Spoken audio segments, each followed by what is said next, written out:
Hi everyone, let's look at what's worrying America's kids today. So there is this survey by Nemours Children's Health that I found, which is very interesting. And there are some aspects of this that every parent has to know if they want to truly understand what their children are going through. And I am a parent of a freshman at high school and a freshman at college. So I definitely know how it feels like to be parenting in the 21st century. So let's dive in. Here, the survey says, I'm going to open the results in just a second, but they are talking about the CDC findings, which show that there is a decline in many aspects of teen mental health and point to a larger youth mental health crisis. So once they had these findings, they wanted to dive deep into what is the reason for all these teen mental health issues. So if you go down here, they are also talking about how to mitigate the risks for teen mental health crisis. And here they say, what are the survey results? They have a brief idea. They give us a brief idea of what is happening here. More than 9 in 10 children who talk to someone or do something creative when they are worried, like paint or play music, say it makes them feel better. Okay, so there are also tips and strategies along with the survey results for us to say. So more than half of the children think adults don't really understand what they worry about. So I had done a survey previously about I wish my parents understand, and that is what came out of this. It was a heartbreaking survey that I had done just using pen and paper and a few printouts. I was standing outside my tutoring shop and I was seeing what kids would write, and I told them it's all anonymous, and I just want to understand what they want their children to know. So I'm going to show you that in just a second, but let's go to the survey here. Unfortunately, I couldn't highlight because this is a PDF. I'm going to put the link of it shortly. So here, the most common sources of children's worry include obviously school, which is more than 60% here, and friends or friendship. Girls more often than boys are reporting that they worry about friends and friendship. So some of them worry about their health. Some of them are worried about their family members or relatives, and a disproportionately larger group of girls talked about how they are worried about their looks. So it is 39% versus 24%. Just imagine that in the social media age of how beauty is showcased in perfect bodies, perfect shapes, perfect faces, lips, hair, eyebrows. I mean, imagine the toll on children who feel insecure about their looks.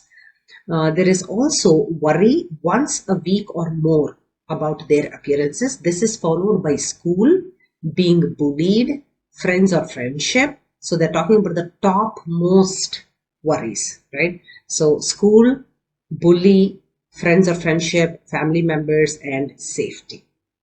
So we know often after school shootings, unfortunately, kids who talk about it are talking about, will I be safe going into my school campus? And that is just a sad state of affairs, for us to think about that. Our children should be focusing on what to learn and not to worry about their own personal safety and well-being. It's just sad. So here they say children are more worried about being bullied, and that is a daily worry for them. Okay, and this also extends to the world around them. They're worried about money. Obviously, if parents are talking about finances, if they see that they might lack all the resources that they need, they worry about it. And there is violence in the world. If you see the comment section of any social media platform, what will children whose minds are just forming, what will they think about it? It's like a very violent world which is full of irrational people. That's what the impression they will get. And of course, climate change, environment, and all these topics, they think about it once a week, and they feel. So what they are saying is 64%, around two-thirds of the children say they don't always know why they feel that way. And especially with kids, because they don't have the vocabulary to express how they truly feel, and they don't even know if that is a worry, if it is something that they have to think about chronically, they have to worry about it. They just don't have the vocabulary to understand how they feel and express it to parents or their caregivers. So let us go into an article here. So this article is called What Children Want and How to Give Them Everything They Want Conditionally. So the reason why I say conditionally is because there are limits to how our love can extend beyond their basic needs and wants. We have to be able to draw a line and just not blindly be in love. And we have talked about this many a time on this channel. So let's go here. So because of how we treat them, children start make assumptions of their self-worth. So, there is this saying that goes like this. Let's love our children for who they are and not for what they would or can become. Let's just celebrate their potential and let's try to channel their energies in a way that they will enhance their own potential and their self-worth.